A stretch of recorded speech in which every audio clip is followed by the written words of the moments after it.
C'est Gérant, bonjour Benjamin.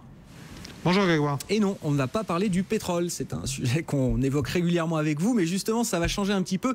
On va parler de l'or, parce que l'or ne fait pas grand-chose depuis le début de l'année, Benjamin, alors que le dollar a quand même eu tendance à s'apprécier de 10-15%, on va dire, là, ces derniers mois. Généralement, enfin, historiquement, on a en tête qu'il y a une corrélation, hein. C'est-à-dire quand le dollar s'apprécie, les actifs libellés en dollars ont plutôt tendance à baisser. Ça n'a pas été franchement, en tout cas, le cas de l'or cette fois-ci. Tout à fait. Alors d'abord, effectivement, il faut préciser que depuis le début de l'année, l'or ne fait pas grand-chose en dollars. Parce qu'effectivement, si on regarde dans les autres devises, compte tenu du fait qu'il s'est bien tenu, il a plutôt tendance à très fortement s'apprécier en euros notamment ou en yens. Alors, c'est vrai que sur le long terme, quand on regarde, traditionnellement, on dit que quand le dollar monte, le cours de l'or a plutôt tendance à corriger. Pourquoi ? Parce que, tout simplement, les échanges à travers le monde, l'essentiel des matières premières se font en dollars. Et donc, le pouvoir d'achat des pays importateurs de cette matière peuvent se retrouver dépréciés par l'appréciation du billet vert. Et donc, on a régulièrement, quand le dollar monte, un certain nombre de matières premières, et notamment l'or, qui baisse. Depuis le début de l'année, effectivement, ce n'est pas le cas. Alors, d'où ça peut venir ? Le premier point, c'est peut-être tout simplement que on commence à arriver sur des niveaux qui justifient peut-être, d'un point de vue de la production, que ces prix se maintiennent sur ces niveaux-là. Il faut bien avoir en tête qu'en 2015, a priori, ça va être la dernière année de croissance de la production d'or dans le monde. On pense que compte tenu des découvertes des découvertes majeures qui n'ont pas pu être faites au cours des 10-15 dernières années, on va avoir un pic gold en 2015 et à partir de là, on va voir la production diminuer.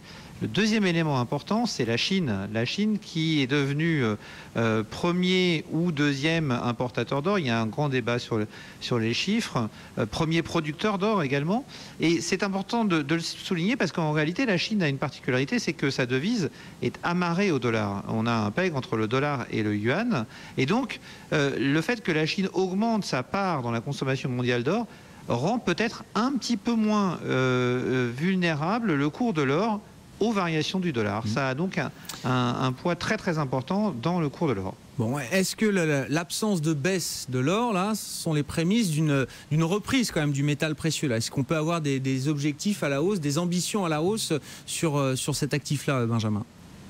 Alors on a un premier point très important, Grégoire, c'est que l'or a corrigé l'année dernière essentiellement en raison du changement de cap de politique monétaire par la Banque centrale américaine et la probabilité de remontée des taux.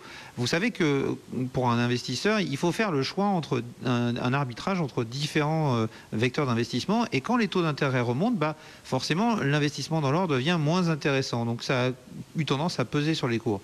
Néanmoins, ce dont on est en train de se rendre compte, c'est que si les taux d'intérêt américains peuvent éventuellement remonter dans les mois prochains, comme a l'air de vouloir le faire Janet Yellen, cette remontée ne pourra se faire qu'en taux d'intérêt nominal, mais les taux d'intérêt réels, eux, c'est-à-dire corrigés de l'inflation, doivent rester faibles. Pourquoi ? Parce que la dette américaine et la dette des pays développés d'une façon générale est telle qu'on ne peut se permettre de voir les taux réels, remonter dans les mois qui viennent. Et donc, on devrait trouver là un support important pour les cours de l'or.